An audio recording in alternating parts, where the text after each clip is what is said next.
దేవుని యొక్క అతి పరిశుద్ధ నామాన్ని బట్టి దేవునికి మహిమ కలుగును గాక. చెప్పాలి, అందరూ ఆమేనని పలకాలి. ఈ రాత్రి చాలా శుభకరమైన రాత్రి అని దేవుని పేరిట నేను తెలియపరుస్తున్నాను. మొదటిగా ఆహ్వానించిన దైవ సేవకులకు, కమిటీ సభ్యులకు, ప్రత్యేకంగా స్త్రీల కూడిక జరిగిస్తున్న స్త్రీల సమాజానికి, సహకరిస్తూ ప్రోత్సహిస్తున్న యవన బిడ్డలందరికీ, నా తోటి దైవజనులైన స్టేజ్ మీద ఉన్న ప్రతి ఒక్కరికి ప్రభు పేరిట వందనాలు తెలియపరుస్తున్నాను. చప్పట్లు కొట్టి నామాన్ని మహిమపరుద్దాం. జాగ్రత్త కలిగి మీరు ఆలకిస్తే ఏవో మీ ఆత్మలో, మీ ప్రాణంలో, మీ శరీరంలో కొన్ని కార్యాలు చేస్తానని ఈ మీటింగ్ గురించి నేను మందిరంలో ప్రార్థన చేస్తున్నప్పుడు ప్రభు నాతో చెప్పినటువంటి విషయం అది. ఆమె ఏంది కదలిక రాదా మీకు? ఏందో గట్టిగా చెప్పండి. హల్లెలూయా అనండి. ఎంత యాక్టివ్గా ఉండాలి. మీరేందో మొన్న తిన్న పాములాగా కదలరో మెదలరో. గట్టిగా చెప్పండి హల్లెలూయా, హల్లెలూయా. ముందున్నారు పిల్లలు, వీళ్ళు కూడా కదలట్లా. ఇంటి దగ్గర చెప్పొచ్చినట్టున్నారు వాళ్ళ అమ్మోళ్ళు, రే అక్కడ గొడవ చేయమాకండ్రా అని. కనుక ఇది దేవుని సన్నిధి. ఏదైనా నీతి కలిగి బ్రతికేవానికి, పరిశుద్ధంగా జీవించేవానికి సంతోషించే స్థలం ఏదైనా ఉన్నదంటే అది దేవుని సన్నిధే. ఆమేన్ చెప్పాలి గట్టిగా, ఆమేన్. కనుక మనం అందరం కూడా వాక్యం వినేటప్పుడు మోకాలు ముడుచుకొని ఉండమాకండి. ఎవరు కూడా ఏదో పోగొట్టుకున్నట్టు ఇక్కడ ఉండొద్దు. కనుక మనం అందరం సంతోషించేది దేవుని సన్నిధి. కొట్టండి గట్టిగా చప్పట్లు. ఆయన దగ్గర తప్ప నీవెక్కడ సంతోషించినా అది క్షణికమైనదే, నీ యొక్క జీవితానికి పాడును ప్రకటించేది. అందుకని దేవుని సన్నిధిలో ఉన్నప్పుడు మనం సంతోషించవలసిన వారమై ఉన్నాము. ఆమేన్ చెప్పాలి, ఆమేన్. ఈ మందిర వార్షికోత్సవం సందర్భంగా కొన్ని మందిరాన్ని గురించిన విషయాలే మీకు తెలియపరచాలని దేవుని ఆత్మ ఈ యొక్క మీటింగ్ అన్న దగ్గర నుండి ఆయన ప్రేరేపిస్తున్నాడు.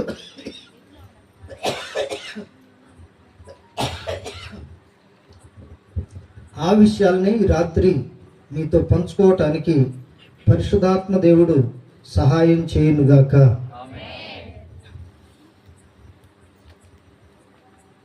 కొరింథీయులకు రాసిన మొదటి పత్రిక 3వ అధ్యాయం 16వ వాక్యాన్ని ఒకసారి చదువుదాం. బైబిల్ ఉన్న వాళ్ళందరూ తీసి చక్కగా ఈ మాటలు ఆలకించాలని ప్రభు పేరిట మీకు తెలియపరుస్తున్నాను. ఇక్కడ శ్రేష్టమైన మాట వ్రాయబడింది. అదేమిటంటే, మీరు వచ్చినటువంటి మీరు, నిలబడి ఉన్నటువంటి మేము, మీరు అనగా దీనిలో మనం అందరం కూడా నిక్షిప్తమై ఉన్నాం. దేవునికి మహిమ కలుగును గాక. చెప్పాలి గట్టిగా, ఆమేన్. మీరు నాకు కొంచెం ప్రోత్సాహకరంగా ఉండాలి. ఆమేన్ గట్టిగా చెప్పండి హల్లెలూయా. ప్రియమైనటువంటి వారులరా, మీరు అనగా ఇక్కడ నిలబడి చెప్పే మేమైనా, కూర్చొని వింటున్న మీరైనా, అందరం కూడా మీరు అనే పదములోనే స్పష్టముగా దేవుడు మనల్ని చేర్చాడు. అంటే మన గురించి ఆయన పలుకుతున్న మాట ఏమిటంటే, మీరు ఎవరి ఆలయం అట? దేవుని ఆలయం. చెప్పండి నోరు తెరిచి అందరు, ఎవరి ఆలయం? ఎవరెవరు? ఏమైనా పేర్లు రాస్తారా? లేకపోతే ఈ పార్టీ వాళ్ళు వీళ్ళు, ఆ పార్టీ వాళ్ళు ఏమండి, లేకపోతే వీళ్ళే నిజమైన క్రైస్తవులు, లేకపోతే వీళ్ళే అని చెప్పి అక్కడ ఏమన్నా ఉందా? ఎవ్రీవన్, దేవుని దగ్గరకు వచ్చే ప్రతి వ్యక్తి కూడా ఎవరు అంటే దేవుని ఆలయమై ఉన్నారు. ఆమె చెప్పాలి గట్టిగా, ఆమె. అయితే దేవుని ఆలయమని మనం అనుకోవటం కాదట. నేను క్రైస్తవుణ్ణి లేక దేవుని బిడను అని చెప్పి మనం మాత్రమే అనుకుంటే సరిపోదట.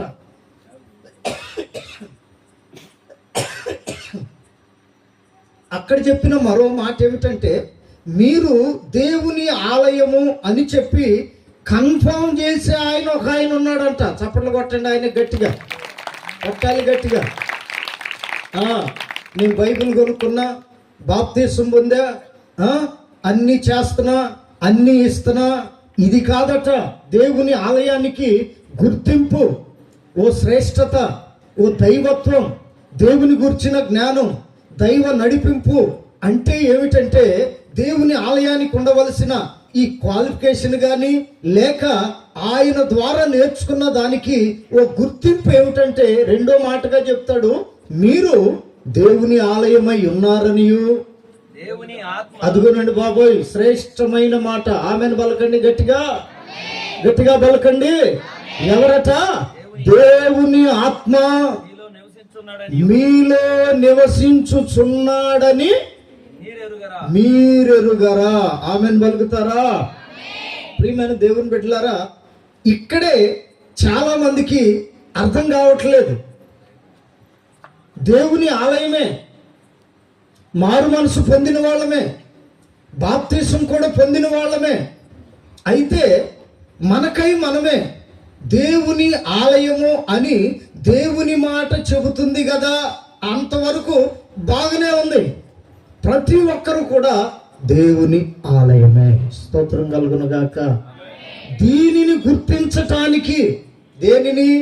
దేవుని ఆలయమా కాదా? స్తోత్రం కలుగును గాక. చెప్పాలి చెప్పాలి, మీరు అప్పుడైనా అలసిపోకూడదు. చెప్పండి గట్టిగా. ఎన్నో వార్షికోత్సవం ఇది? 11వ ఏట అడుగు పెట్టున్నట్లుగా ప్రభు కృప చూపారు కనుక చూడండి, భూమి మీద ఉన్న న్యాయాధిపతులైన మనుషులకు అప్పగించబడిన విధి విధానాలలో చాలా మంది పరిశుద్ధతను గుర్తించటానికి, యథార్థత అనేది గుర్తించటానికి, మంచిని చెడుని గుర్తించటానికి, ప్రియమైన వాళ్ళరా, చాలా మంది చాలా విషయాల్లో తప్పిపోతూ వచ్చారు. న్యాయాధిపతుల కాలంలో సంసోను గారికి దేవుడు చాలా శ్రేష్టమైన బాధ్యతనిచ్చాడు. స్తోత్రం కలుగును గాక. చెప్పాలి గట్టిగా హల్లెలూయా. ఆయనను గుర్తించటానికి దేవుని ఆత్మనే ఆయన మీదకి పంపిన దేవుడు ఆయన. అందరూ వేరు, సంసోను వేరు. దేవుని చేత గుర్తించబడిన వ్యక్తి, బలాఢ్యుడు, అన్ని విషయాల్లో మంచిగా ఉన్నాడు. అయితే దేవుని బిడ్డలారా, దేవుని ఆత్మ గుర్తింపు పొందినటువంటి ఈ మనుషుడు, ఈ బలవంతుడు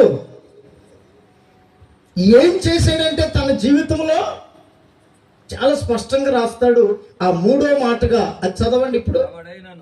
ఎవడైనను దేవుని ఆలయమును ఏమి చేసిన ఎడల, బాగు చేసిన ఎడల కాదు, పాడు చేసిన ఎడల దేవుడు. ఇప్పుడు కొట్టండి చప్పట్లు అందరు గట్టిగా. పాడు చేసిన వాళ్ళు ఎవరైనా ఉంటే కొట్టొద్దు. దేవునికి మహిమ కలుగును గాక. మొదటి మాట, ఎవరో ఎవరో ఎక్కడో ఏదో పాడు చేయటం కాదు ఆయన అంటుంది. దేవుని ఆలయం అంటే ఇదిగో ఇక్కడ కట్టబడిందే, దీని గురించి కాదు దేవుడు చెప్తుంది. ఇది కట్టడం మాత్రమే, మనిషిని కట్టినవాడు దేవుడు, దానిని గురించి మాట్లాడుతున్నాడు ఆయన అక్కడ. అందుకే మొదటే అన్నాడు, మీరు తెరవాలి, మీరు దేవుని. ఇప్పుడు ఆలయం ఏది? ఇదే మనమా? చెప్పాలి చెప్పాలి మీరు. ఇదిగో వెనకున్నదా ముందున్న వాళ్ళ? ఆలయం అనేది మనం. దానిని గుర్తించటానికి దేవుడేమో తన ఆత్మను పంపాడు. స్తోత్రం కలుగును గాక. ఆలయమై ఉన్న వారలారా, మీలో ఉన్న వానిని మీరు గుర్తించుటలేదు. ఎవరు ఆయన అంటే మనుషుడు కాడు, పరిశుద్ధ ఆత్మ మీలో ఉన్నాడని మీరెరుగరా. దేవుని ఆత్మ నీలో ఉన్నాడని నీవు గుర్తిస్తే నీ శరీరాన్ని కానీ నీ ప్రాణాన్ని కానీ నీ ఆత్మను కానీ పాడు చేసుకోవటానికి ఇష్టపడతారా? అమలారా, ఇష్టపడతారా? పొరపాటును కూడా అది అవ్వదు. అందుకని దేవుడు పౌలు గారి ద్వారా చాలా శ్రేష్టమైన విషయాలు, ఇక 3వ మాట అన్నాడు కదా, ఎవడైనను. హల్లెలూయా చెప్పండి, హల్లెలూయా. ఎవడైనను దేవుని ఆలయమును పాడు చేసిన ఎడల, ఇంకొకరిని పంపించడంట పాడు చేయటానికి, పాడుగా మార్చడానికి. మనుషుల్ని ఇంకొకరిని పురికొల్పడం ప్రేరేపించడట, డైరెక్ట్గా ఆయనే పాడు చేస్తాడంట. స్తోత్రం కలుగును గాక. కావాలంటే చూడండి, గమనించండి. సంసోను జీవితంలో పరిశుద్ధాత్మ చేత గుర్తించబడినటువంటి వ్యక్తి ఎవరి చేతిలో చిక్కాడు? అన్యుల చేతిలో. హల్లెలూయా. అన్యుల చేతిలో చిక్కి తన కళ్ళు కూడా ఓడబెరికిన తర్వాత ఎక్కడ చనిపోయాడు ఆయన? ఎక్కడ పాడైపోయాడు? ఎంత భయంకరమైనటువంటి పరిస్థితితో ఆలోచించండి. క్రైస్తవ జనాంగమా, దేవుని బిడ్డలారా, మీరు అనుకుంటున్నారు ఏవేవో ఆలోచనలు. కాదు, మీవే దేవుని ఆలయం. ఆమె కొట్టండి చప్పట్లు మరి గట్టిగా. ఎవరట ఆలయం? చిన్నపిల్లలో ఒక ఆలయం, యవనస్తులో ఒక ఆలయం, స్త్రీలో ఒక ఆలయం, పురుషులో ఒక ఆలయం. వయసుతో నిమిత్తం లేదు. ఎవరైతే దేవుని సన్నిధికి వస్తారో వారంతా కూడా ఒక్కొక్క ఆలయమై ఉన్నది. స్తోత్రం కలుగును గాక.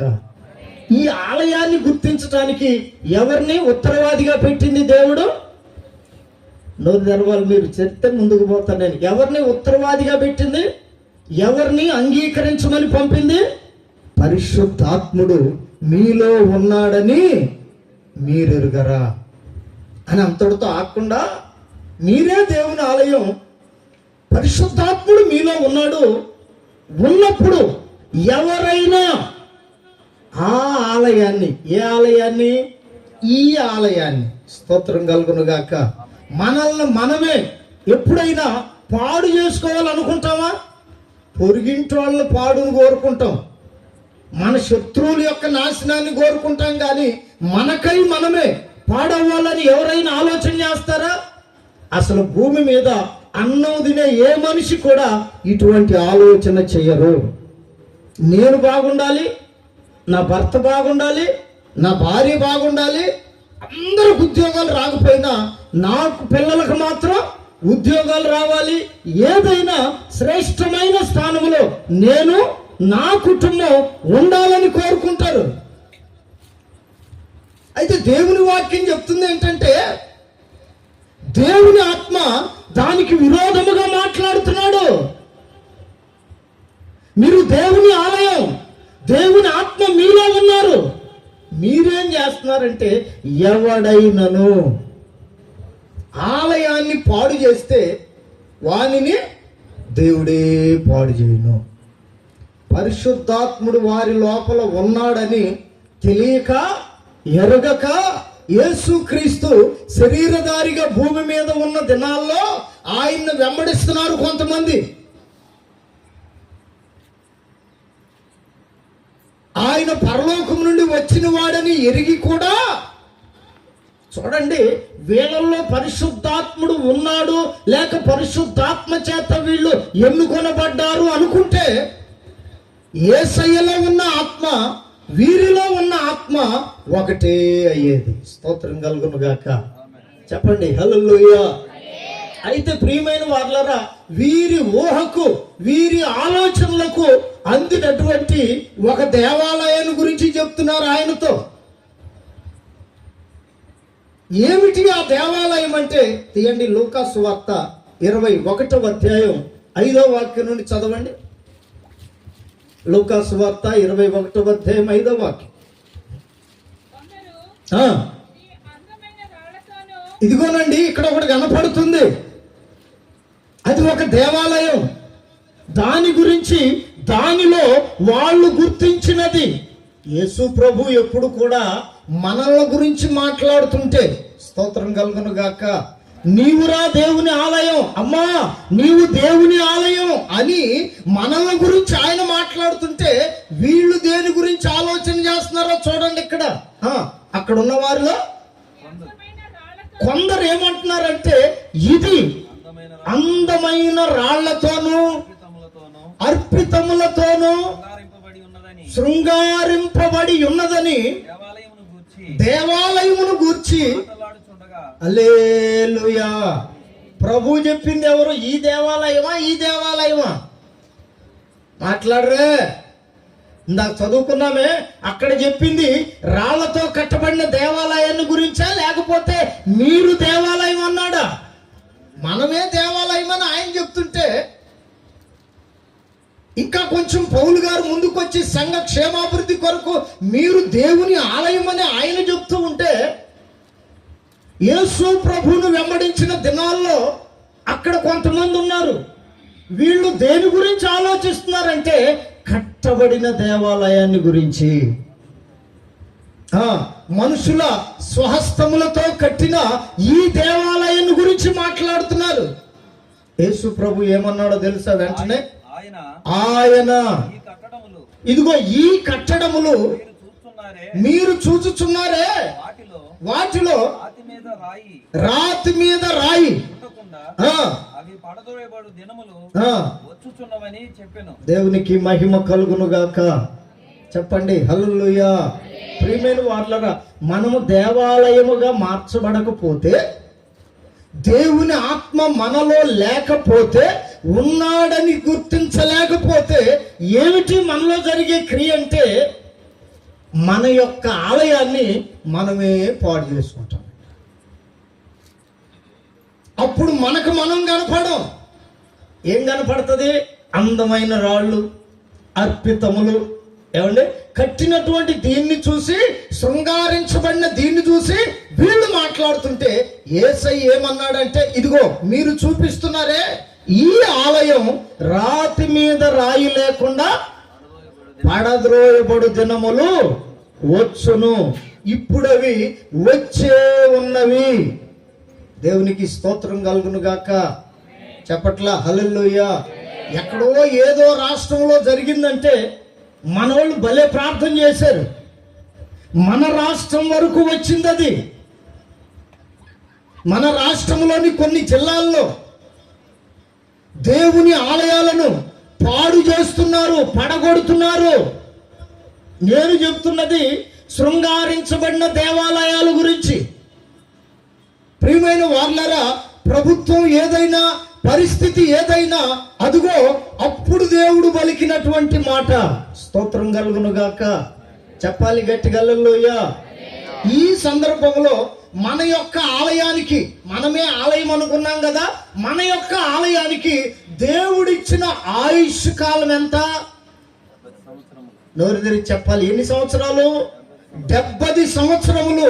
అధిక బలమైన ఎడల 80 సంవత్సరములు. అది కూడా ఆయాసంతో, దుఃఖముతో భూమి మీద గడపవలసి ఉన్నది.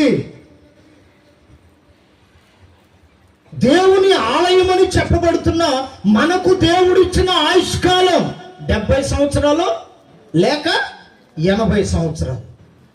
ఈ 70-80 సంవత్సరాల్లో ఖచ్చితముగా భూమి మీద పుట్టిన ప్రతి వ్యక్తి పడగొట్టబడవలసిన వారే, పడగొట్టబడవలసిన వారే. అయితే ఈ 70-80 సంవత్సరాలు దేవుడిచ్చిన ఆయుష్లో ఆ దేవాలయాన్ని చూడకూడదు. ఏ దేవాలయం అది? ఏ రాళ్లతో కట్టారట? చూడండి ఒకసారి. 5 అదుగో అందమైన రాళ్లతోనూ. హల్లెలూయా. చెప్పండి హల్లెలూయా. మీకు అర్థమై చెప్పట్లేదు, అర్థంగా చెప్పట్లేదు, నాకు అర్థం కావట్లేదు. చెప్పండి హల్లెలూయా.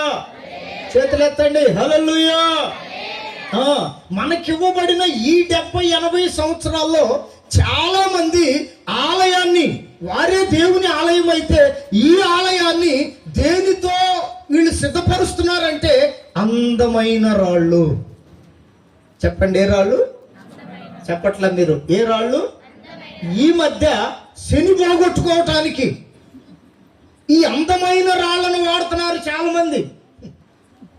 ఎవరెవరో వాడితే పర్వాలా, క్రైస్తవుని చేతికే 3-4 రంగుల ఉంగరాలు. ఏందయ్యా అని అడిగా మొన్న మధ్య హైదరాబాద్ వెళ్తే 4 ఉంగరాలు పెట్టాడు 4 ఏళ్ళకి. ఏంటయ్యా అయ్యి అంటే శని పోవటానికి అన్నా. దేనికంట?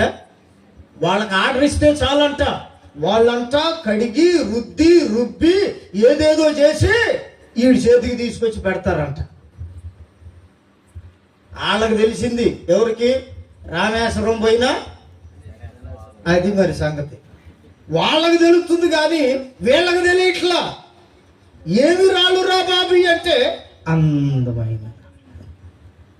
దేవునికి స్తోత్రం కలుగును గాక. బైబిల్ చెప్తుంది కదా, అందమేమో మోసకరం, సౌందర్యమేమో వ్యర్థం. నీ దేవాలయానికి ఉండవలసింది ఏంటంటే అందమైన రాయి కాదు,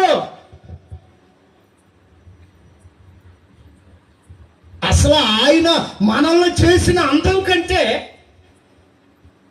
ఆమేన్. ఈ మధ్య కాలంలో మనిషికి బాగా దేని మీద కోరిక కలుగుతుందంటే అందం మీదే.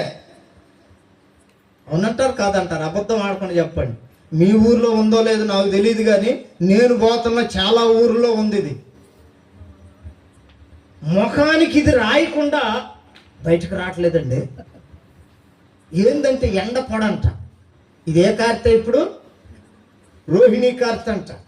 ఎండ చెరచెరా అంటుంది, దానికి కూడా వచ్చింది. మళ్ళా లోపల శరీరం అట్లాగే ఉంటది, పైన తగిలే ఎండేదో ప్యాక్ అంట. ప్యాక్ తెలియదు మీకు? దేవుని స్తోత్రం కలుగును గాక. అందం పోకుండా కాపాడుకోవటానికి రకరకాల పరిస్థితులు వచ్చేసాయి. ఇదంతా కూడా ఎక్కడ నుండి వస్తుందిరా బాబు అంటే అందాన్ని ప్రేమించే బ్యాచ్ ఒకటి ఉంది, లూసిఫర్ బ్యాచ్. దేవుడు కూడా ఈ లూసిఫర్ని అలంకరించాడట, అభిషేకించాడట, అధికారం ఇచ్చాడంట వాడికి.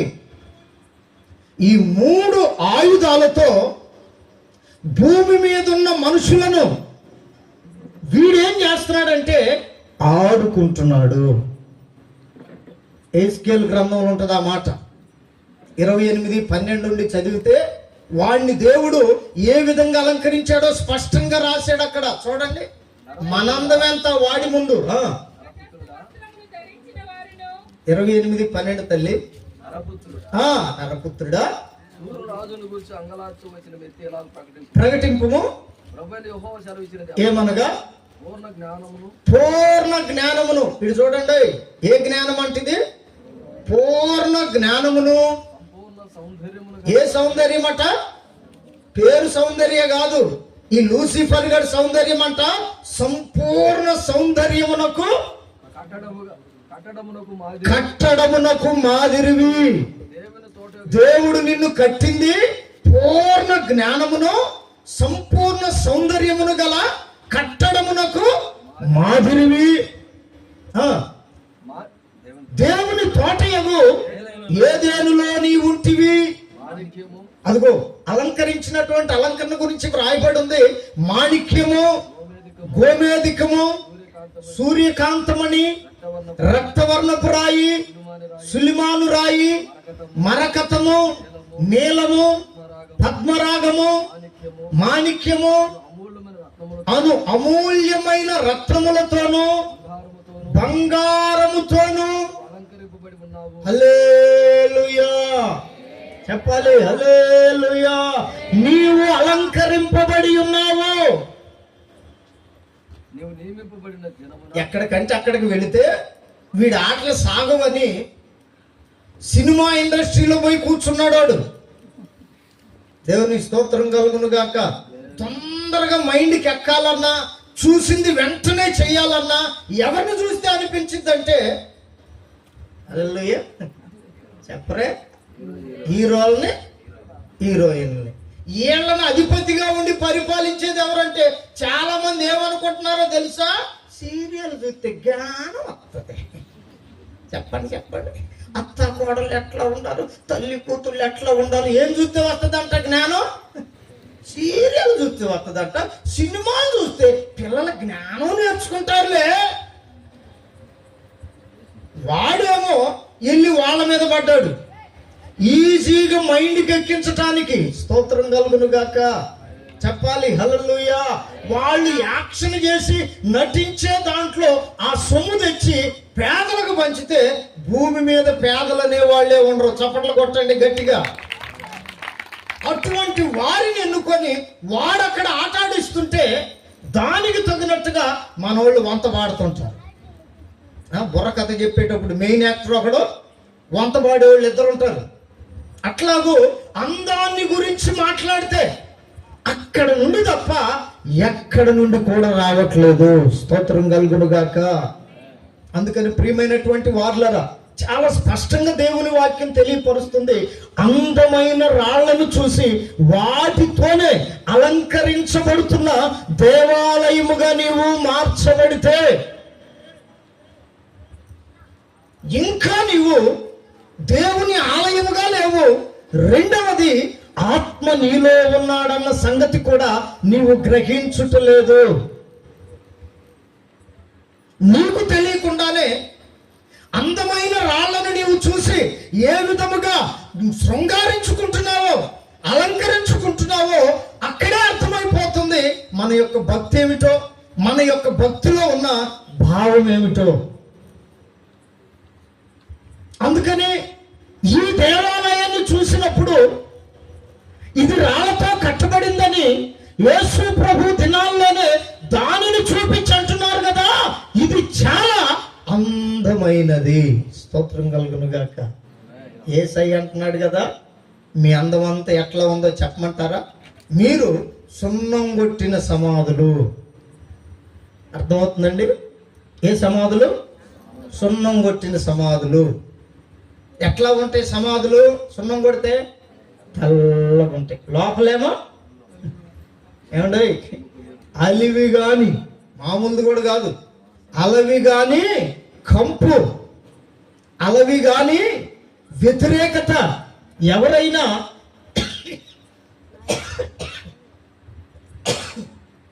పైన సున్నం కొట్టారు కదా, తెల్లగా ఉన్నది కదని దాన్ని తవ్వితే, ఆ మనిషిని గ్రహిస్తే, ఆ మనిషితో సహవాసం చేస్తే అప్పుడు అర్థమవుతుంది అసలు భక్తి ఏమిటో. అందుకని దీన్ని చూస్తున్నారు మీరు పైకి. రెండవది, అర్పితములతో. స్తోత్రం కలుగును గాక. చెప్పాలి గట్టి హల్లెలూయా. ఇందాక అయ్యగారు ఎవరు సాక్ష్యం చెప్తా, పాకాగా ఉంది ఒకప్పుడు, ఇప్పుడు మందిరముగా కట్టబడిందని. ఈ మందిరం మీద మీ అర్పితములు ఉన్నాయి. స్తోత్రం కలుగును గాక. ఎంతమంది సహాయం చేశారో, ఎంతమంది దీని కొరకు ప్రయాసపడ్డారో దేవుడు నిశ్చయముగా నీకు ప్రతిఫలం భూమి మీదే అనుగ్రహించునుగాక. భూమి మీద ఉన్నప్పుడే ఖచ్చితంగా ఆయన నీకు ప్రతిఫలం ఇచ్చేస్తాడు.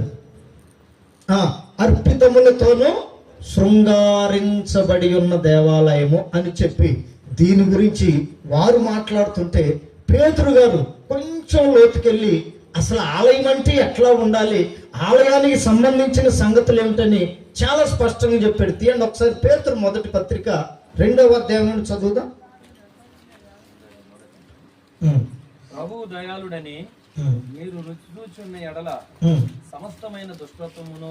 అదిగోనండి ఇక్కడ ఉంది, మనలో నుండి కంపు గాని అందం గాని కనపడకుండా ఉండాలంటే ఇక్కడ రాయబడిన కొన్ని మాటలు ఉన్నాయి. చదవన్నా. సమస్తమైన దుష్టత్వమును, సమస్తమైన కపటమును, వేషధారణను, అసూయను, సమస్త దూషణ మాటలను మాని. అదిగోనండి, మానవలసిన ఏమిటంటే సమస్తమైన దుష్టత్వం ఎన్ని కోణాల్లో ఉన్నదో, దేనిలో కూడా దుష్టత్వం ఖచ్చితంగా కనపడుతుంది. సమస్తమైన దుష్టత్వం, సమస్తమైన కపటం. దీన్ని ఎక్స్ప్లెయిన్ చేయాలంటే చాలా విషయాలు ఉన్నాయి దుష్టత్వంలో, కపటంలో. మీకు ఊరికే అర్థమవటానికి జ్ఞాపకం చేస్తున్నాను. సమస్తమైన కపటమును, వేషధారణను. ఇది చాలా డేంజర్.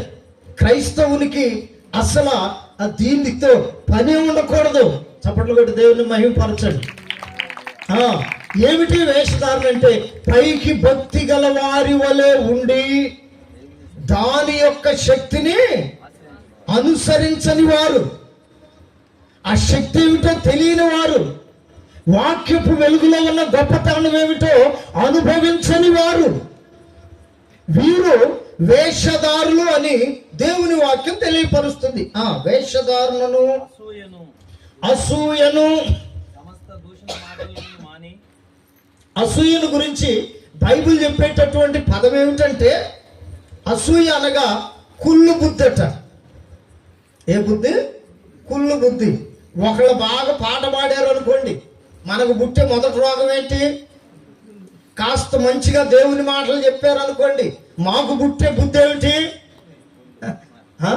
మాకు మేమే శత్రువులు, మీకు మీరే శత్రువులు. అప్పుడప్పుడు మాకు మీరవుతారు, మీకు మేమవుతాం. దేని వల్ల అంటే అసూయ. అసూయ. ఈ అసూయ అనేది భయంకరమైన పాపం. అందుకే అంటాడు, వేశ్యలనైనా క్షమిస్తాను గాని వేషధారులను, హల్లెలూయా, వీళ్ళకి రెండు మనసులు ఉంటాయట వేషధారులకి. కనుక ప్రియమైనటువంటి వార్లరా, మూడో మాట ఏమిటంటే అసూయ. దీని గురించి జ్ఞాని అయిన సొలొమోను గారు అంటాడు కదా, అసూయ అనేది ఎముకలకు పట్టిన కుళ్ళు. చెప్పండి చెప్పండి, దేనికి పట్టిన కుళ్ళు ఇది? ఎముకలు. అసలు కుళ్ళు అనేది శరీరానికి లేక చర్మానికి కండగ పట్టింది. హల్లెలూయా. దానికంటే డేంజర్ అయిన రోగం ఏదన్నా ఉందంటే అది అసూయ. ఇది డాక్టర్లకు కూడా అర్థం కాదు.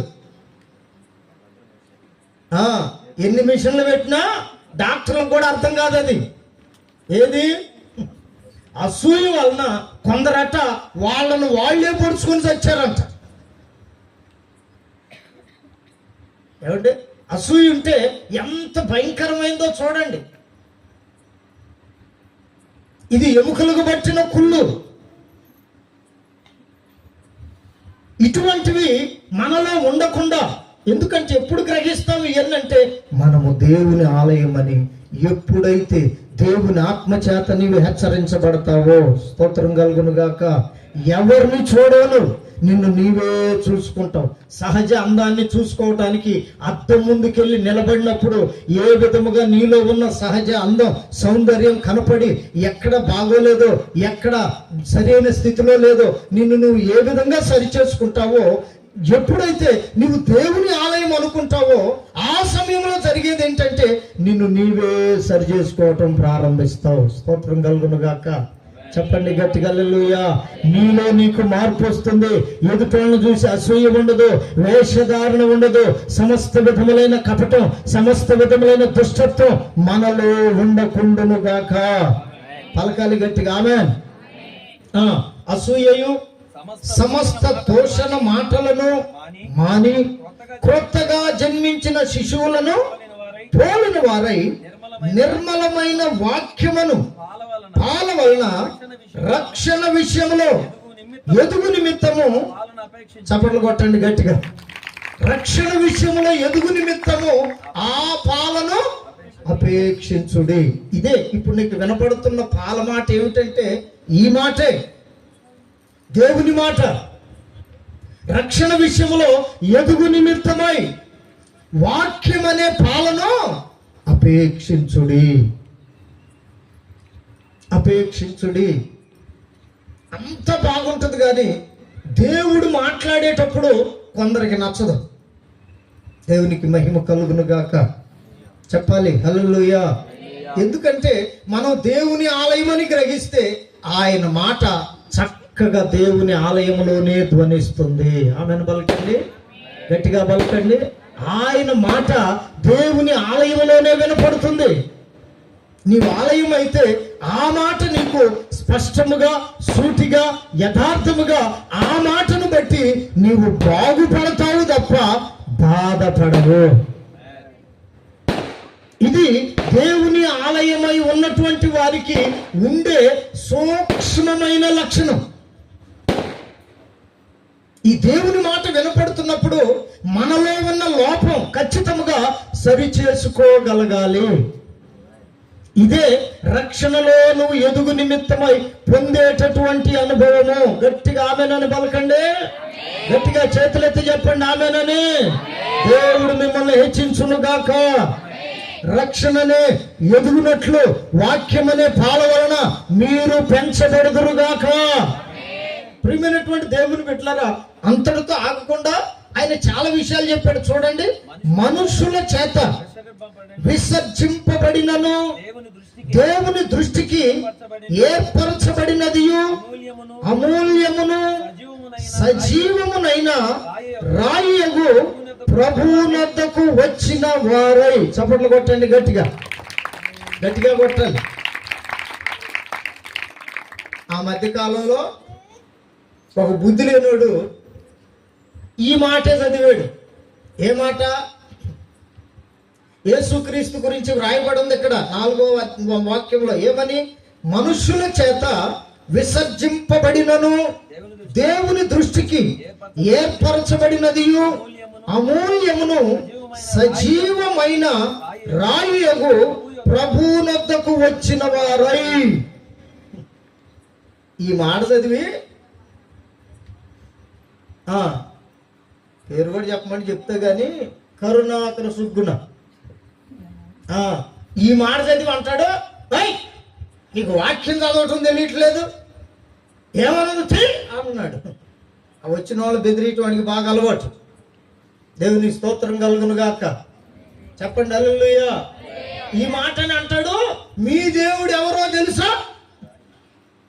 మీ దేవుడి గురించి ఏం రాయబడిందో తెలుసా? ఏమనుంది ఇక్కడ? రాయనుందా? సజీవమైన రాయనుందా? దేవునికి చప్పట్లు కొట్టరే మరి గట్టిగా. ప్రియమైన వాళ్ళరా, సజీవమైన రాయి అయి ఉన్నాడని చెప్పి అక్కడ వ్రాయబడితే ఈడేం చెప్తున్నాడంటే రాయి రాయి రాయి అంటున్నాడు.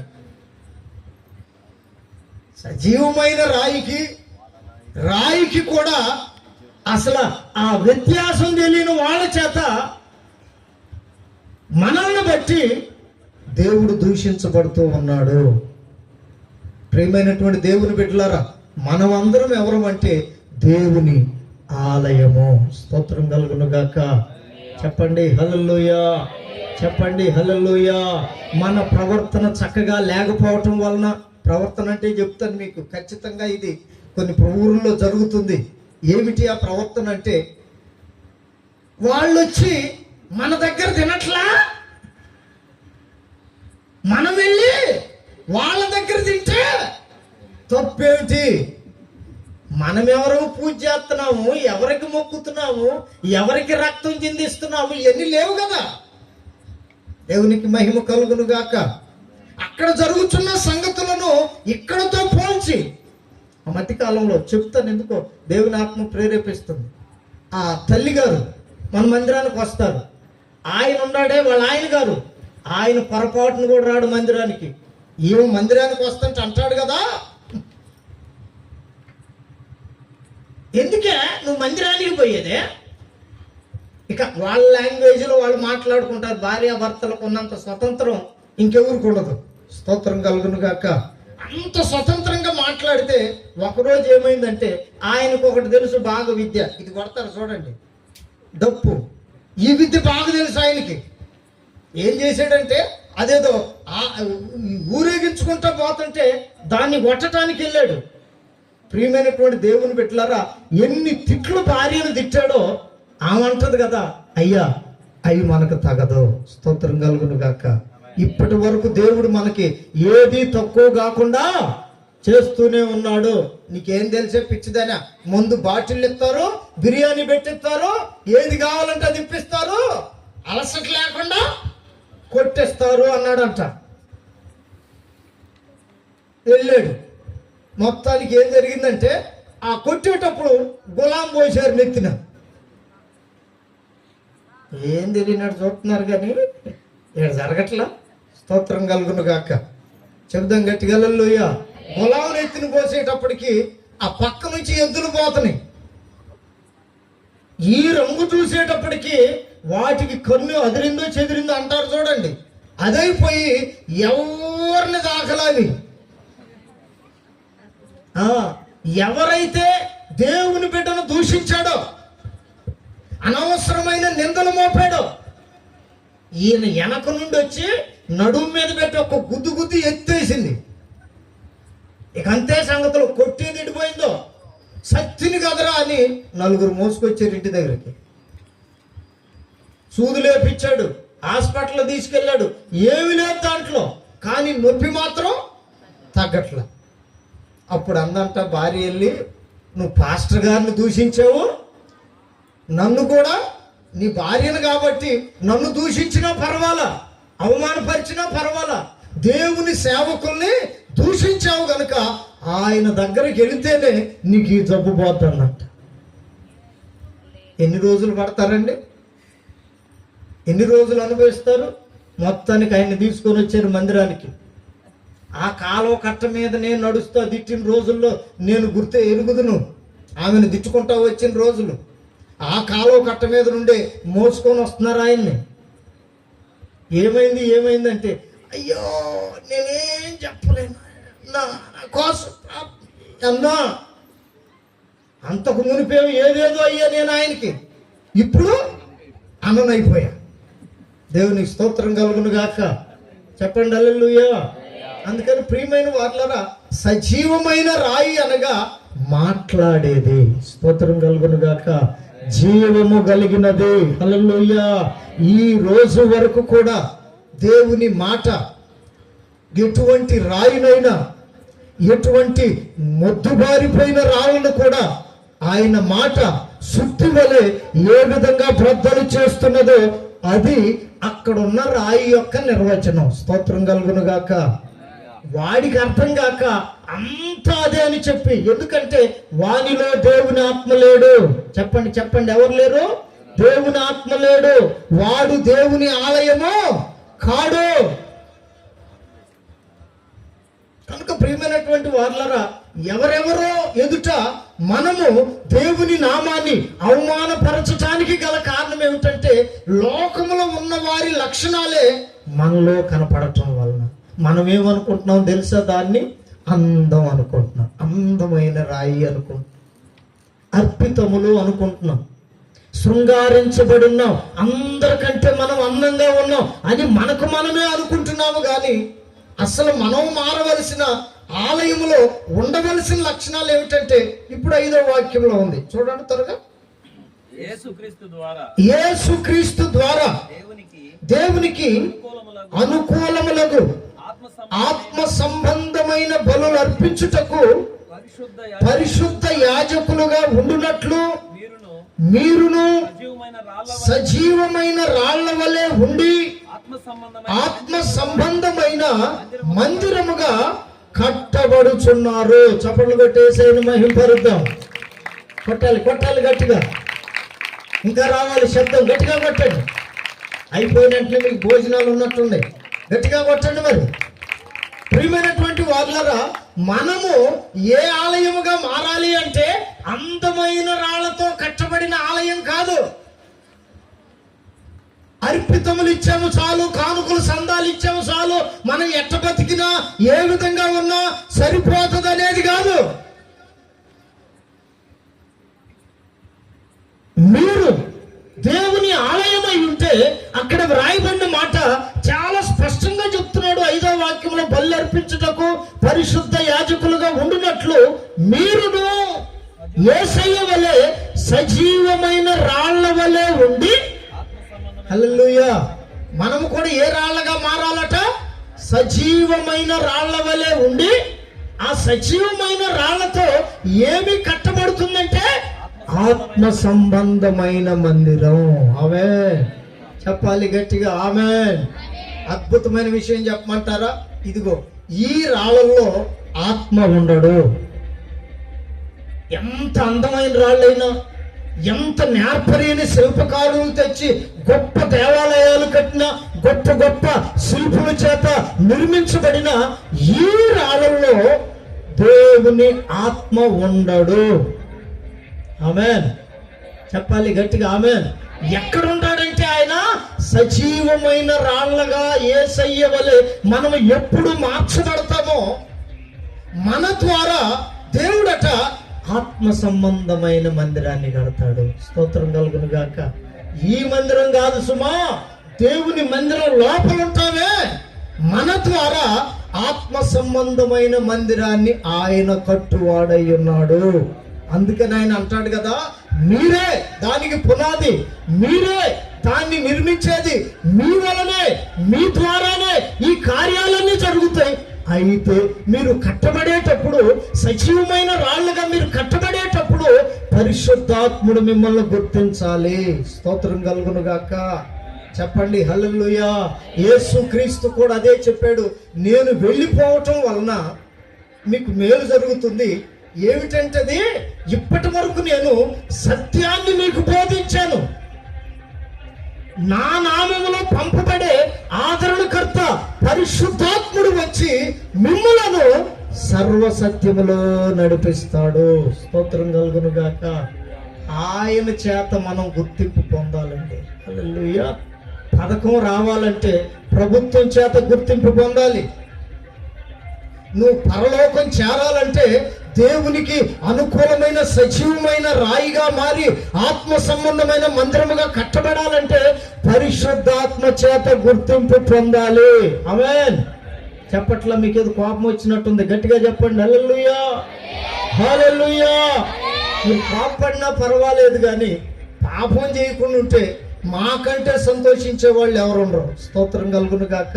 ఎందుకంటే ఇంతకాలం భక్తి చేసి మన ఆలయాన్ని మనమే పాడు చేసుకుంటే మనకంటే బుద్ధిహీనులు ఇంకొకరు ఉండరు. అందుకోసమే ఈ భక్తిలో చాలా మెలకు ఉండాలి. లోకులు చేసినట్లుగా కాదు, తిని తలగబోసుకున్నట్లుగా కాదు, మనము సజీవమైన రాళ్ళుగా మారాలంట. స్తోత్రం కలుగును గాక. చెప్పండి హల్లెలూయా. సజీవమైన రాళ్ళు ఏం పని చేస్తాయో తెలుసా? వచ్చిన వెంటనే అయ్యా వందనం, అయ్యగారు వందనం, ఇదొక రాయి, ఇదొక రాయి, ఇదొక రాయి. ఇట్లా మందిరంలోనికి మనం వెళ్ళేటప్పుడు అందరం కూడా ఐక్యతతో సమాధానముతో లోపలికి వెళితే దానిని ఏమని చెప్తుందంటే బైబిలు, ఆత్మ ఫలమేమనగా, చెప్పండి చెప్పండి, ఏ ఫలం? చెప్పండి, ఏ ఫలం? మనలో ఉన్నటువంటి గుర్తింపుని పరిశుద్ధాత్మ దేవుడు గుర్తించే గుర్తింపుని పౌలు గారు చెప్తాడు కదా గలతీ పత్రికలో 5:22 అంటాడు కదా, అయితే ఆత్మ ఫలమేమనగా ప్రేమ, సంతోషము, అదిగోనండి బాబోయ్, ఏంటది? సమాధానము, దీర్ఘశాంతము, దయాళుత్వము, మంచితనము, విశ్వాసము, సాత్వికము. చప్పట్లు కొట్టు గట్టిగా దేవుణ్ణి మహింపరుద్దాం. నిన్ను ఆత్మదేవుడు గుర్తిస్తే, ఆత్మ సంబంధమైన మందిరముగా నువ్వు కట్టబడుతూ ఉంటే, సజీవమైన రాయి అయితే మనలో నుండి ఇదిగో వీటిని లోకులు చూసేటట్లుగా ఆయన చేస్తాడంట. లోకులు మనం చూసినప్పుడు మనలో ఏమి కనపడేటట్లు ఆయన చేస్తాడంటే ప్రేమ. చెప్పండి, ఏం కనపడాలి? ప్రేమ. ఒకరి ఎడల ఒకరు మిక్కుటమైన ప్రేమ కలిగి ఉండండి అని చెప్తున్నాడు. మామూలు ప్రేమ కాదట, మిక్కుటమైన ప్రేమ. ఒకరికి బాధ వస్తే ఇంకొకరికి బాధ వచ్చినట్టుగా సంఘము ఫీల్ అవ్వాలి. That is true love. సత్యమైన ప్రేమది. మిక్కుటమైన ప్రేమ కలిగి మనం బ్రతికేటట్లుగా పరిశుద్ధాత్ముడు మనలో నుండి ఎదుటి వారికి చూపిస్తాడంట. ఆమెన్ బలకండి, గట్టిగా గట్టిగా బలకండి ఆమెన్ అని. రెండవది సంతోషము. నీ నోటి నిండా సంతోషముండునుగాక, నవ్వుండునుగాక. పరిశుద్ధాత్ముడు నీలో ఉన్నాడని నీవు గుర్తిస్తే, పరిశుద్ధాత్మను పొందితే సంతోషిస్తావు. ఎక్కడున్నా, ఎంతమందిలో ఉన్నా. చూడండి, ఇందాక ఆరాధన చేసేటప్పుడు ఎంతమంది సంతోషించారో తెలియదు, కానీ నేనైతే దేవుని ఆత్మలో సంతోషించాను. స్తోత్రం కలుగును గాక. చెప్పండి హల్లెలూయా. చేతులెత్తి చెప్పండి హల్లెలూయా.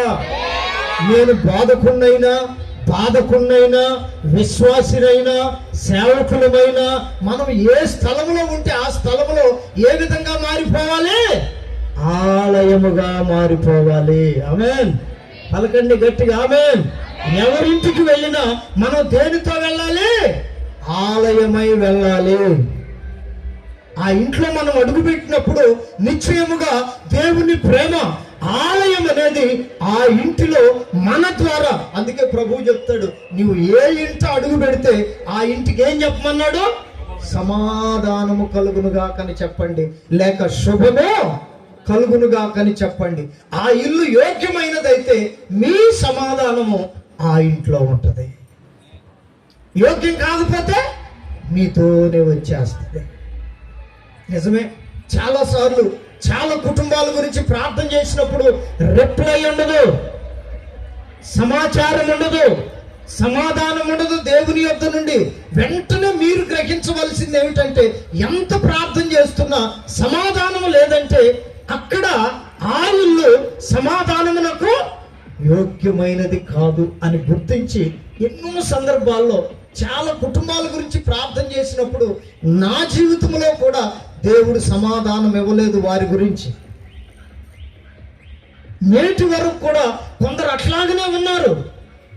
వీళ్ళు ఏడిపోయింటో తెలుసా? అందరి గురించి అన్న బాగా ప్రార్థన చేస్తాడు కానీ మన గురించి సేవకుడికి పక్షపాతమే ఉండదండి. చప్పట్లు కొట్టి దైవ సేవకులను కనపరచండి. సేవకునికి పక్షపాతం ఉండదు, ఉండకూడదు కూడా. ఒకరి గురించి ఒక రకంగా, ఇంకొకరి గురించి ఇంకొక రకంగా ప్రార్థనలో కూర్చున్నప్పుడు నడిపించేవాడు పరిశుద్ధాత్ముడు కనుక నీ ఇల్లు యోగ్యమైనదైతే సమాధానము నీ ఇంట్లో ఉంటుంది. ఆమేన్. ప్రార్థనకు ప్రతిఫలం నీవు అనుభవిస్తావు. అందుకే ఈ ప్రత్యక్షతను దేవుడు తెలియపరిచాడు. ప్రేమ, సంతోషం, మూడోది సమాధానం, నాలుగోది దీర్ఘశాంతం. అన్ని దగ్గర శాంతం ఉండదు కానీ దీర్ఘం దగ్గర మాత్రం శాంతం ఉండదంట. దీర్ఘశాంతం ఎక్కడ కావాలంటే ముఖ్యంగా సంఘంలో కావాలి. దేవునికి మహిమ కలుగును గాక. అప్పుడే మన ఆలయ ప్రతిష్ట దేవుని ఆత్మచేత ప్రతిష్ఠించబడినదని స్పష్టంగా దేవుని వాక్యము ద్వారా మనం కనుగొనగలుగుతాం. దీర్ఘశాంతం. ఐదోది దయాళుత్వం. పొరుగువారి ఎడల మనం ఏ మనసు కలిగి ఉండాలి? దయగలిగిన మనసు కలిగి ఉండాలి. దయాళుత్వము, మంచితనం. చప్పట్లు కొట్టండి గట్టిగా. ఈ లక్షణం ఎవరిదంటే దేవునిదే. ఎటువంటి పాపినైనా మంచిగా పలకరించేది ఎవరైనా ఉన్నారంటే మనం ఆరాధిస్తున్న నజరేయుడైనా యేసు. పాపి అని అందరు రాళ్లతో కొడుతుంటే ఆమెను ఏమని పిలిచాడు? అమ్మా అని పిలిచి ఆ యొక్క మంచితనముతో ఆ తల్లి రక్షణకు, ఆ తల్లి పాప క్షమాపణకు కారకుడుగా మారాడు. స్తోత్రం కలుగును గాక. ఆయనలో ఉన్న గుణ లక్షణాలు మనం ఒక్కొక్కటిగా అనుభవించగలిగితే, సాధించగలిగితే, నెరవేర్చగలిగితే దానిలోనే మంచితనము దాగి ఉంది. ఆ మంచితనము విశ్వాసము. విశ్వాసాన్ని గురించి ప్రభు చెప్పిన గొప్ప మాట ఏమిటంటే చెప్పమంటారా? యాకోబు పత్రికలోనో పేతురు పత్రికలోనో అంటాడు. ఏమనంటే, ఇదిగో ఈ బంగారం పుటం వేయబడి ఏ విధంగా అగ్ని పరీక్షల చేత ఇది ఈ నలగొట్టబడుతూ ఉందో అక్కడ చెప్తూ అంటాడు విశ్వాసాన్ని గురించి. దానికంటే, చప్పట్లు కొట్టు గట్టిగా, హల్లెలూయా, నశించిపోవు సువర్ణము కంటే మీ విశ్వాసము, హల్లెలూయా, చెప్పండి గట్టిగా, హల్లెలూయా, మీ విశ్వాసము బంగారం కంటే గొప్పదే. అదిగో దానికంటే అమూల్యమైన మీ విశ్వాసము నిలిచినదై. అదిగో ఆయన ప్రత్యక్షత కొరకు మనల్ని నిలిపేదేంటట? విశ్వాసము. చెప్పండి అందరు నోరు తెరిచి, ఏం పేరు దాని పేరు? విశ్వాసము. పరీక్షకు నిలిచినదై ప్రభు ప్రత్యక్షత కొరకు మనలను సిద్ధపరిచేది. ఎక్కడుంది ఈ ఆశీర్వాదం అంటే ఆత్మఫలము. ఎందుకు ఆత్మఫలములో ఉన్నదంటే నీలో ఆత్మ ఉన్నాడని గ్రహించాలి. ఎందుకు ఆత్మ మనలోకి వచ్చాడంటే మనము దేవుని ఆలయముగా మారటానికే. హల్లెలూయా, హల్లెలూయా. దేవుని ఆలయాన్ని ఇక్కడ నుండి ప్రభు రాకడ వరకు తీసుకొని వెళ్తాడంట. విశ్వాసం. స్తోత్రం కలుగును గాక. చెప్పాలి గట్టిగా ఆమేన్. విశ్వాసము, సాత్వికము, ఆశా నిగ్రహము, వీటన్నిటి ద్వారా మన యొక్క దైవత్వాన్ని, మనలో ఉన్న యథార్థతను, మనలో ఉన్న నీతిని, పరిశుద్ధతను ఎదుటివారు కనుగొనేటట్లుగా నీలో ఉన్న పరిశుద్ధాత్మ ద్వారా లోకానికి నీ యొక్క పరిశుద్ధతను పరిశుద్ధాత్ముడు కనుపరిచేటట్లుగా ఈ 9 విధములైన వరములు, ఆత్మ ఫలములు మన యొక్క జీవితాన్ని ప్రభు రాకడ కొరకు సిద్ధపరుస్తూ ఉంటాయి. హల్లెలూయా. ఎందుకు సిద్ధపరచాలనేది చివరి మాట. ఆలయం నీవు ఆత్మ ఉన్నాడని గుర్తించాలి. గుర్తించకపోతే అందమైన రాళ్ళు, అర్పితాలు, ఏమంటే ఇంకా అలంకరణ, శృంగారించబడటం, వీటి వరకు ఆగిపోతాం మనం.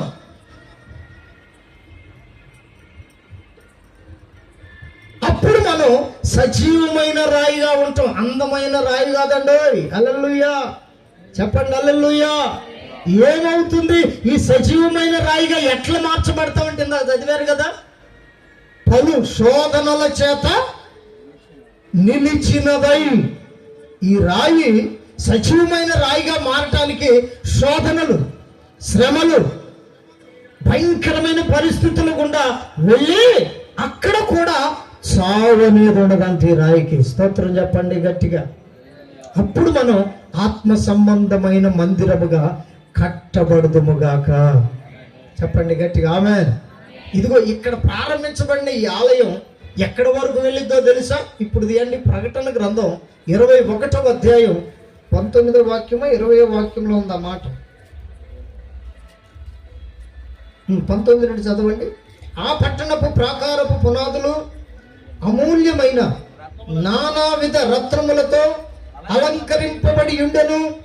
మొదటి పునాది సూర్యకాంతపు రాయి, రెండవది నీలము, మూడవది యమునా రాయి, నాలుగవది పచ్చ, ఐదవది వైఢూర్యము, ఆరవది కెంపు, ఏడవది సువర్ణ రత్నము, ఎనిమిదవది గోమేధికము, తొమ్మిదవది పుష్యరాగము, 10వది సువర్ణల సునీయము, 11వది పద్మరాగము, 12వది సుగంధము. దాని 12 గుమ్మములు 12 ముత్యములు, ఒక్కొక్క గుమ్మము ఒక్కొక్క ముత్యముతో కట్టబడి ఉన్నది. పట్టణపు రాజవీధి శుద్ధ సువర్ణమయమై స్వచ్ఛమైన స్ఫటికమును పోలి ఉన్నది. అదిగో అక్కడ అంటాడు చూడండి, దానిలో ఏ దేవాలయమును నాకు కనబడలేదు. సర్వాధికారి అయిన దేవుడగు ప్రభువును గొర్రె పిల్లయు దానికి దేవాలయమై. హల్లెలూయా. ఇక్కడేమో ఒక్కొక్కరు ఒక దేవాలయం. చప్పట్లు కొట్టండి గట్టిగా, గట్టిగా కొట్టాలి. భూమి మీద నువ్వు దేవుని కొరకు బ్రతికేటప్పుడు సజీవమైన రాయిగా మార్చబడి ఆత్మ సంబంధమైన మందిరముగా కట్టబడేటప్పుడు నీవే ఒక దేవాలయముగా లోకానికి దేవుడు కనపరుస్తాడు. నీ 70 సంవత్సరాల అంతమందు, 80 సంవత్సరాల అంతమందు నీవు పడగొట్టబడతావే. అప్పుడు ఏమవుతామంటే మనం అదిగో అక్కడికి వెళ్ళిపోతుంటే ఈ దేవాలయం. స్తోత్రం కలుగును గాక. చెప్పండి హల్లెలూయా. అక్కడ ఇక ఏ దేవాలయం లేదట. సర్వాధికారి అయిన దేవుడు ప్రభువు గొర్రె పిల్లయే దేవాలయమై ఉండబోతున్నారు. చెప్పండి గట్టిగా ఆమేన్. ఈ ఆలయాన్ని తీసుకుని వెళ్ళి ఎక్కడ కలుపుతున్నాడు ఆయన? ఆయనలో సగ శరీరముగా లేక సగముగా మనల్ని కలుపుకొని, చప్పట్లు కొట్టు గట్టిగా. సంఘాన్ని గురించి, భార్యాభర్తల బంధాన్ని గురించి ప్రభువు చెప్పాడు కదా, నేను సంఘానికి శిరస్సును సంఘము శరీరమని. ఈ భూమి మీద భార్యాభర్తల బంధానికి ఎంత పవిత్రత, ఎంత యథార్థతను చెప్పాడో అంతకు మించిన పవిత్రతతో ఆయనలో మనల్ని నిలుపుకోబోతున్నాడు. అందుకని ఆయన అన్నాడు కదా, నీవు ఆలయముగా మారాలి. చూడండి ఆయన ఆలోచన ఎంత ఉన్నతముగా ఉన్నదో. చప్పట్లు కొడతారా గట్టిగా? ఎక్కడ అది ముగించబడుతుందో చూడండి. ఇక అక్కడ ఏ దేవాలయమో తెలవండి, చెప్పండి, ఏ దేవాలయమో కనబడలేదు. ఎవరు అక్కడంటే సర్వాధికారి అయిన ప్రభువును, గొర్రె పిల్లయు. హల్లెలూయా. అక్కడండి మనం కలవబోయేది. ఇక్కడ నువ్వు దేవాలయముగా మార్చబడితే, పరిశుద్ధాత్మ చేత నింపబడితే, ఆత్మ ఫలములు నీలో నుండి ప్రత్యక్షపరచబడితే, ఈ ఆలయము అదే చూడండి అంటారు, నదులన్నీ వచ్చి దేంట్లో కలుస్తాయి అంట. చిన్న చిన్న పిల్ల కాలంలో వర్షపు నీళ్లు, ఎక్కడెక్కడ పడ్డ నీళ్ళన్నీ కూడా చివరికి వెళ్ళి ఎక్కడ చేరాలి? హల్లెలూయా. చెప్పరా గట్టిగా హల్లెలూయా. అన్ని పోయి ఎక్కడ కలవాలి? ఈ లోక దేవతలన్నీ ఆయన ముందరా, ఈ లోక దేవతలన్నీ ఆయన ముందరా. డ్రమ్ము సాగిలపడి నమస్కరించి గడగడలాడును. అట్రా దేవునికి మహిమ వచ్చేటట్టు గట్టిగా కొట్టండి. ఈ లోక దేవతలన్నీ ఆయన ముందరా, ఈ లోక దేవతలన్నీ ఆయన ముందరా. సాగిలపడి కొంతమంది గట్టిగా కొట్టండి. సాగిలపడి నమస్కరించి గడగడలాడును.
మనమంతా వెళ్ళి ఆలయమై ఉన్న దేవుని వెలుగులో లీనము కాబోతూ ఉన్నాం.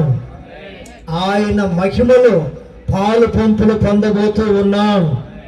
ఎవర్రా బాబు పాలు పంపులు పొందేదంటే, భూమి మీద ఎవరైతే అందమైన రాళ్ల వలె కాకుండా, హల్లెలూయా, అర్పితములు ఇచ్చాము కదా, దీని వలన మనం పరలోక వెళతాము అని అనుకోకుండా దేవుని ఆత్మ మనలో ఉన్నాడని.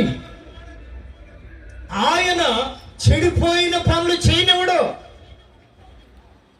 అపవిత్రమైన ఆలోచన రానివ్వడు,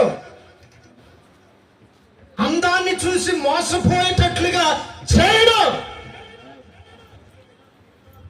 ఆయన ఆత్మ నీలో ఉంటే దేవుని స్తోత్రం కలుగును గాక. చెప్పాలి గట్టిగా హల్లెలూయా, హల్లెలూయా. ప్రియమైన దేవుని సంగమా, మీరంతా కూడా దేవుని ఆలయముగా మార్చబడుదురుగాక. గుర్తించవలసింది ఏంటంటే ఆత్మ ఎక్కడున్నాడు? చెప్పండి చెప్పండి, ఆత్మ ఎక్కడున్నాడంట? పరీక్షించుకున్నారు ఎప్పుడైనా? దేవుని ఆత్మ మీలో ఉన్నాడని పరీక్షించుకున్నాడా? పరీక్షించుకుంటే ప్రార్థన చేయటం మానరు, పొరుగు వారికి సహాయం చేయటం మానరు, దైవ సంబంధమైన మంచి పనులు చేయటం మానరు, నీతిగా బ్రతకటం మానరు. అందుకనే ఈ దైవ సంబంధమైన యాత్రలో మనము కలిగి ఉండవలసిన ఈ మంచి లక్షణాలన్నీ ఎవరి ద్వారా మనకు వస్తాయంటే పరిశుద్ధాత్మను గుర్తిస్తే. హల్లెలూయా. నీలో ఉన్న ఆత్మను గుర్తిస్తే. 4వ అధ్యాయం 4వ వాక్యం, యోహాను మొదటి పత్రిక. తీయాలి, త్వరగా ముగిచ్చేస్తున్నా నేను. యోహాను మొదటి పత్రిక 4వ అధ్యాయం 4వ వాక్యం. చిన్నపిల్లలారా, చూడండి మనం ఎట్లయిపోతామో. దేవుని ఆత్మ గనుక వస్తే మనం ఎట్లయిపోతామట? చిన్నపిల్లలారా, మీరు ఎవరి సంబంధులు? ఆలయమే కాదు, మీరు ఎవరి సంబంధులు? భూమి మీద దేవుని సంబంధులు. ఇదిగో మీలో ఉన్నవాడు లోకములో ఉన్నవాని కంటే గొప్పవాడు గనుక. చప్పట్లు కొట్టండి, గట్టిగా గట్టిగా కొట్టండి. చూడండి, కొంతమందికి సినిమాల మీద జయం ఉండదు, సీరియల్ మీద జయం ఉండదు, కానీ వీళ్ళ దగ్గర ఏముంటది? ఇది చూడాలి, ఏముంటది చెప్పాలండి బాబోయ్. లేచిన దగ్గర నుండి ఇదే డ్యూటీ. సినిమాలు చూడటం, జయం ఎక్కడి నుండి పొందుతున్నాం మనం? ఏది? నీలో ఉన్న ఆత్మ ద్వారా నీవు లోకాన్ని జయించలేకపోతున్నావు. మీలో ఉన్నవాడు ఎవరికంటే గొప్పవాడు? లోకములో ఉన్నవాడు ఎవడైనా, ఎంత గొప్పవాడైనా వానికంటే నీలో ఉన్నవాడు గొప్పవాడు. స్తోత్రం కలుగును గాక. నీలో ఉన్న వాని ద్వారా లోకములో ఉన్న వానిని నీవు జయించావు. స్తోత్రం కలుగును గాక. అందుకని లూసిఫర్ గడి చేసే ప్రతి తంత్రాన్ని నువ్వు గుర్తించాలి. దాని జోలికి వెళ్ళకూడదంటే మనము కలిగి ఉండవలసింది ఏమిటంటే ఇదిగో దేవుని ఆత్మ నడిపింపుని.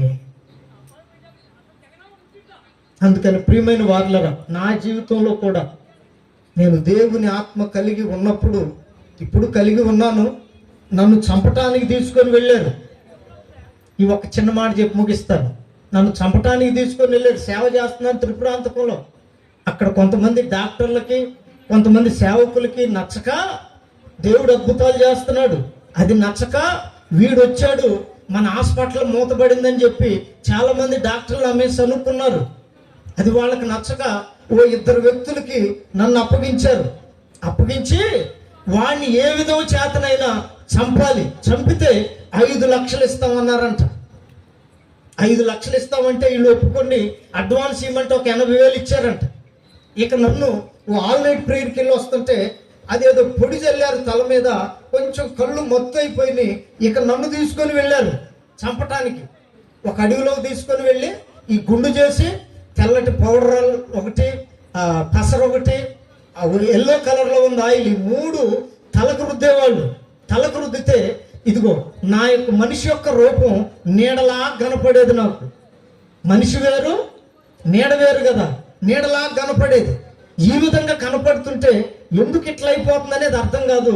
ఎప్పుడో కొంచెం మెలకు వచ్చినప్పుడు ప్రభువా ఏంటయ్యా ఇదంటే వెంటనే మామూలుగా కనపడేది. స్తోత్రం కలుగును గాక. ఈ విధమైనటువంటి శ్రమ పెట్టారు. తర్వాత నా కడుపులోకి ఏదో దాపిచ్చారు. ఆకలి అవుతుందంటే అన్నం పెట్టకుండా ఏదో తాపారు. అది లోపలికి వెళ్ళి గడ్డలాగా అయిపోయింది. నీళ్లు తాగనివ్వట్లేదు, అన్నం తిననివ్వట్లేదు. తింటే చాలు వాంతి వచ్చేసేది. అది దానికి చావలేదని మరలా ఒంటి నిండా ఏదో పసరు పూశారు, దానికి నేను చావలా. కళ్ళల్లో పోసారేందో, కళ్ళన్నీ ఎర్రగా అయిపోయాయి. ఎందుకురా బాబు ఇవన్నీ చేస్తున్నారంటే వాళ్ళు అన్నారు కదా, మేము చంపకుండానే నీ అంతట నీవే చావాలి అని చెప్పి చాలా ప్రయత్నాలు చేశారు ఈ శరీరం మీద. అవి చేసి చేసి ఎన్ని చేసినా చావట్లేదని చివరి ప్రయత్నముగా ఆదివారం అమావాస్య రోజున ఈ లోకంలో ఉన్న శక్తులన్నీ కదిలించబడే రోజు అంట. ఆ రోజు మాంత్రికులకు తెలుసు ఆ సంగతి. ఆదివారం అమావాస్య రోజు అర్ధరాత్రి పూట ఓ శ్మశానానికి తీసుకెళ్లారు. శ్మశానానికి తీసుకెళ్లి నా బట్టలన్నీ తీసేశారు. నన్ను తీసుకెళ్లే వాళ్ళు నన్ను తీసుకెళ్ళక మునిపే అక్కడ ఒక భూత వైద్యుడు ఉన్నాడు. మేము వెళ్ళేటప్పుడు పెద్ద పెద్ద ముగ్గులు వేసాడు, కోళ్ళు, దానికి సంబంధించినటువంటి నిమ్మకాయలు ఏవో వాళ్ళ అవసరానికి అన్ని తెచ్చిపెట్టాడు. ప్రియమైన వార్లరా, నన్ను తీసుకెళ్ళిన వెంటనే నా ఒంటి మీద ఉన్న వస్త్రాలు బట్టలన్నీ తీసేసి ఆ ముగ్గు మీద కూర్చోబెట్టాడు. కూర్చోమన్నాడు. నాకు మనసులో చిన్న డౌట్ వచ్చింది. ఏమనంటే, ఈ రాత్రే నాది చివరి రాత్రేమో. స్తోత్రం కలుగును గాక. ఎందుకంటే అక్కడ ఉన్న వాతావరణం అట్లా ఉంది. ఇదే చివరి రాత్రేమో అనుకొని ఆ కూర్చుంటా, ఆ యొక్క ముగ్గు మీద కూర్చుంటా కూడా, ప్రభువా ఈ రాత్రి చివరి రాత్రి అయితే నీ దగ్గరకు చేర్చుకో. ఒకవేళ నువ్వు గనక బ్రతికిస్తే చనిపోయే వరకు, స్తోత్రం కలుగును గాక, రాత్రి అనక పగలనక నీ గురించే ప్రకటిస్తానయ్యా అని చిన్న ప్రార్థన మనసులో, ఆ ప్రార్థన చేసుకోవటానికి కూడా లేదు, చిన్న ప్రార్థన మనసులో అనుకొని కూర్చున్నాను. ప్రియమైన వార్లరా, భూత వైద్యుడు చాలాసేపు మంత్రాలు చదివిన ఆ శక్తులు నా మీదకు రావాలట, అవి రావట్లేదు. తర్వాత ఇదిగో నా ఎడం చేతి బొట్టన వేలు నరం కోసాడు. ఇక్కడ కోసి నా రక్తం తీసి అన్నంలో కలిపి వాటి శక్తులకు నైవేద్యంగా పెట్టి, ఆ రక్తపు కూడా శక్తులు తిని ఆ రక్తపు రుచి తెలుసుకొని నాలోకి వచ్చి నా రక్తాన్ని తాగుతాయట. కావాలంటే చూడండి, దెయ్యం పట్టిన వాళ్ళకి ఈ అనుభవం ఉంటుంది.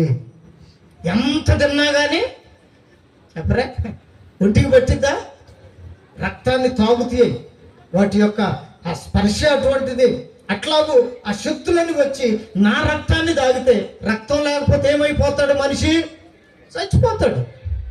అది వాళ్ళు నా మీద వేసినటువంటి ఆ మంత్ర ప్రయోగం.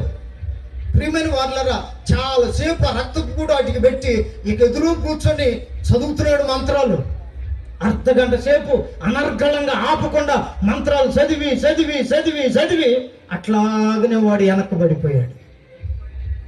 ఒక్క 5 నిమిషాల తర్వాత చూస్తే వాడి నోట్లో నుంచి, చెవుల్లో నుంచి, ముక్కులో నుంచి రక్తం వచ్చింది బయటికి. నన్ను తీసుకెళ్లారే చంపటానికి ఇద్దరు. వాళ్ళు చూసి భయపడ్డారు. ఎందుకంటే నిన్ను ఈ విధంగా చంపాలని ఆ భూత వైద్యుడిని తెచ్చాం. హల్లెలూయా. నువ్వు చావలేదు, భూత వైద్యుడు చచ్చాడు. ఏమిటి అంటే, అప్పుడు దేవుడు నాతో మాట్లాడేది ఈ మాట. ఏ మాట అంటే, లోకములో ఉన్నవాని కంటే, చప్పట్లు కొడతారా గట్టిగా, లోకములో ఉన్నవాని కంటే మీలో ఉన్నవాడు ఎవరట? చెప్పండి గట్టిగా, నోరు తెలిసి, గొప్పవాడు. గట్టిగా చెప్పాలి, మీరు చెప్పాలి. ఎటువంటి వాడు? గొప్పవాడు, అధికుడు. చెప్పండి, ఎవరంట? అధికుడు, గొప్పవాడు. ఎవరికంటే? లోకంలో ఉన్నవాని కంటే మనలో ఉన్నవాడు గొప్పవాడు. దేవుడు కోరుకుంటుంది ఇది. ఆ గొప్పవాడిని నువ్వు గుర్తిస్తే చాలు, నువ్వు దేవుని ఆలయముగా మారిపోతావు. చెప్పండి గట్టిగా ఆమేన్. అందుకనే ప్రియమైన వార్లరా, మనకు భూమి మీద ఈ ఆలయము అనే స్థానాన్ని ఎందుకు ఇచ్చాడంటే, ఆయన ఆలయముగా మారి ఉన్నాడు గనుక. మనల్ని తీసుకొని వెళ్ళి ఎక్కడ కలుపుతాడో? ఆయనలో కలుపుకుంటాడు. ఆయనలో కలుపుకుంటాడు. ఆయనలో కలుపుకుంటాడు. ఆయన మహిమను మనకిస్తాడు. హల్లెలూయా. ఆయన సింహాసనం మనకిస్తాడు. హల్లెలూయా. ప్రాణం ఇచ్చాడు. ఏమండి? ప్రాణం ఇచ్చాడు. శరీరం నలగొట్టబడింది. ఆత్మనిచ్చాడు. ఇక చివరికి ఆయనకు మిగిలి ఉన్నది సింహాసనము, మహిమ ఒక్కటే. అది కూడా మనకు ఇవ్వాలని, మనలను ఆయన ఆలయముగా మారమని కోరుతున్నాడు. చెప్పండి గట్టిగా ఆమేన్. ఎవరైతే ఆలయముగా ఇక్కడ మారుతారో అక్కడ ఒకే ఒక ఆలయం ఉంటుంది. ఇక్కడ అలంకారం వైపు చూశారో అక్కడ అవి గోడల్లో కనపడుతున్నాయి, పునాదుల్లో ఉన్నాయి. ఎన్ని రకాలు? 12 రకాల రత్నములు ఎక్కడున్నాయి? ఆ గోడలో ఉన్నాయి, పరలోకంలో. మనమేమో వాటి గురించి తెగ ప్రయాసపడతాం. బంగారం ఎక్కడుంది? పరలోకంలో వీధుల్లో పోసాడంట. స్తోత్రం కలుగును గాక. బంగారు వీధులు అక్కడ. మనం దానికోసం ప్రయాసపడుతున్నాం. అది ఉన్న వాళ్ళని పట్టటం అసలు అలివి కాదు. అక్కడేమో మన కాళ్ళ కింద పెడుతున్నాడు ఆయన. స్తోత్రం కలుగును గాక. ఇక్కడ మన మెడలో ఉన్నది, ముక్కులకి చెవులకి ఉన్నది. అక్కడికి వెళ్ళేటప్పటికి ఎక్కడికి వెళుతుంది? బంగారము కంటే మహిమ అధికమైనది. ఆయనలో నిలవటం శ్రేష్టమైనది. అది ఎవరికి సాధ్యమంటే ఆయన ఆలయముగా మారిన వారికి మాత్రమే. స్తోత్రం కలుగును గాక. ఆయన ఆలయంగా మారటానికి ఎవరు గుర్తిస్తారంటే పరిశుద్ధాత్మ చేత గుర్తించబడతారు. ఎప్పుడైతే గుర్తించబడతారో వారిలో నుండి ఈ లక్షణాలు కనపడతాయి. కక్ష, క్రోధం, విమతం, భేదం ఇవి కాదు. ప్రేమ, సంతోషం, సమాధానం, దీర్ఘశాంతం, దయాళుత్వం, మంచితనం, విశ్వాసం, సాత్వికం, ఆశా నిగ్రహం. ఇవి పరిశుద్ధాత్ముడు మనలో ఉన్నాడని గుర్తించిన వారి ద్వారా లోకంలో కనపడే మంచి లక్షణాలు. ఈ విధంగా మారిన తర్వాత మన 70 సంవత్సరాలు అయిపోయిన వెంటనే ఎవరిలో పోయి కలుస్తాం మనం? హల్లెలూయా. ఆడ ఇంకొక దేవాలయం లేదు. సర్వాధికారి అయిన ప్రభువును, గొర్రె పిల్లయు దేవాలయమై ఉన్నారు. ఆమేన్. ఆయనలో మనల్ని లీనము చేయాలని, ఆయనతో మనల్ని ఉంచాలని, ఆయనలో మనల్ని చేర్చుకోవాలని ఇంత ప్రణాళికను దేవుడు మనకు అనుగ్రహించాడు. హల్లెలూయా. ఇప్పటి వరకు అందమైన రాళ్ళమని చెప్పి మీరు అనుకుంటూ ఉంటే, అర్పితాలుంటే చాలని అనుకుంటే, శృంగారించబడి ఉన్నాం, అలంకరించబడి ఉన్నామని అనుకుంటే, మనం అలంకరించబడవలసింది ఏంటంటే ఆత్మ ఫలము చేత. ఆమేన్. ఈ అందమంతా పాడైపోతుంది. చూడండి, కావాలంటే చచ్చిపోయిన వాడి దగ్గర ఈ అందం అట్లానే ఉంటుందా? పాడైపోతుంది. మన బ్రతుకులు అట్లా పాడు కాకమునిపే అందం మీద నమ్మకం పెట్టుకోకుండా ఆత్మ మీద నమ్మకం పెట్టుకుందుముగాక. పరిశుద్ధాత్మతో నింపబడదుముగాక. అందరం ఒకసారి లేచి నిలబడదాం. ఎవరు అమర్యాదగా ఉండొద్దు. దేవుని సన్నిధిలో ఆయన మాటలు విన్నాం. వినిన ప్రతి మాట మన ఆత్మ దీపం వెలిగించటానికి పరిశుద్ధాత్మ దేవుడి రాత్రి చాలా శ్రేష్టమైన సంగతులు, విలువైన మాటలు మన కొరకే మాట్లాడి ఉండగా అందరూ కూడా ఒకసారి కళ్ళు మూయండి. 2 రకాలుగా మూయమాకండి. కళ్ళు ఒకే రకంగా మూయండి. కళ్ళు మూసి 2 చేతులు ఆకాశం వైపు ఎత్తండి. చిన్నలు పెద్దలు ఎవరైనా కానీ 2 చేతులు ఆకాశం వైపు ఎత్తండి. తల్లులారా, తండ్రులారా, అన్నలారా అందరూ నోరు తెరవండి. ఇప్పుడు ఒకే స్వరం రావాలి. ఒకే విధంగా ప్రభువుని స్తుతించాలి. దేవుని ఆలయంలో ఈ క్రమం ఉంటుంది. మనమందరం కూడా దేవుని ఆలయమై ఉన్నాము గనుక వినపడట్లా. అక్కడ 10 మంది లేరు నేను వచ్చేటప్పుడు. వాళ్ళ సౌండ్లు పెద్దగా వినపడుతున్నాయి. ఎంతమంది ఉన్నాం, దేవుణ్ణి ఆరాధించలేమా? తెరవండి, నోళ్ళు తెరవండి, స్తుతించండి. మీరెవరంటే దేవుని ఆలయంలో కలవబోతున్నవారు, ఆత్మ సంబంధమైన మందిరముగా కట్టబడుచున్నవారు, సజీవమైన రాళ్లుగా యేసయ్య ప్రేమను, యేసయ్య పవిత్రతను, యేసయ్య యథార్థతను భూమి మీద ఉన్న మనుషులకు చూపించబోతున్నవారు. మనము ఎవరు